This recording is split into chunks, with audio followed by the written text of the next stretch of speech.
Welcome to Daily Wisdom from the Flippening podcast. These episodes feature short, to-the-point clips from our full-length interviews. We talk to the men and women behind the trades, crypto exchanges, and regulations with the goal of helping you become a better, more informed investor. Hi, I'm Michael Kaplan, editor of the Flippening podcast. Today's episode is from a 2018 conversation with Ari Nazir, founder and managing partner at Neural Capital, a hedge fund focused on crypto assets. We discuss self-styled crypto thought leaders who don't add value and why he's focused on building the best fund you've never heard of. For the full conversation, check out Flippening episode 14. And now without further ado, our conversation with Ari Nazir, founder and managing partner at Neural Capital. Enjoy. There's a group of hedge fund investors in the cryptocurrency space that are on all the podcasts, and some of these podcasts become highly correlated. One of the reasons I wanted to talk with you is that, to my knowledge, you haven't been on a podcast yet. I have not. I had reason to believe you would have really interesting things to say, and that's been a really good formula for winning episodes. What are your thoughts on the role of thought leadership for cryptocurrency investors? Why do people do it, and why do people not do it? Is it helpful for distribution or attracting LPs? You've managed to do pretty well without it at all. What are your thoughts in general on that topic? Yeah, anytime I hear the word thought leadership used in a serious context by a person who's trying to say they're a thought leader, I try not to laugh and puke at the same time. But that ends up being my reflexive reaction to anything of that caliber. I think there are certain people that, because of the quality of the research and their intellectual rigor as they approach problems, end up becoming thought leaders with the explicit goal of being a thought leader. I think Naval Ravikant's a great example. I know he's revered by most of Silicon Valley now, but he's one of the few people that's actually intellectually, I wish I thought like him. I wish I approached problems like him. He's one of the few people that I wouldn't say is overrated. I think he's still relatively underappreciated because he just knows how to think through problems in the right way. And he's very intellectually honest, where he'll say, I'm doing this for the ego. And he'll admit things like that. So that person evolves into being a thought leader. Then there are some people that hit the conference circuit, and I'm not going to name any names. Off the record, I would be happy to name names, but I don't want to start something on a podcast that's there forever out of context. But there are some people that just hit the conference circuit.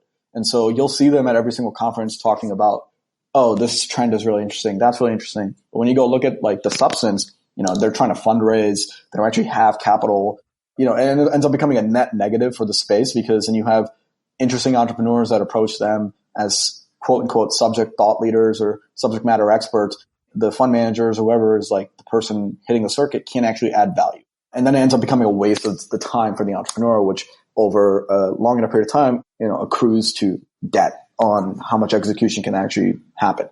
So me personally, I try to stay in background, and I'd rather let our results do most of the talking for us. And to date, it's been helpful to have that approach when everybody else is out there trying to build a brand. And I think a lot of the reason why you're seeing this is because people see an opportunity that there isn't necessarily a thought leader, or there isn't somebody that you look at in the space and go, oh, wow, I really know that firm. And I know that firm stands for X, Y, and Z.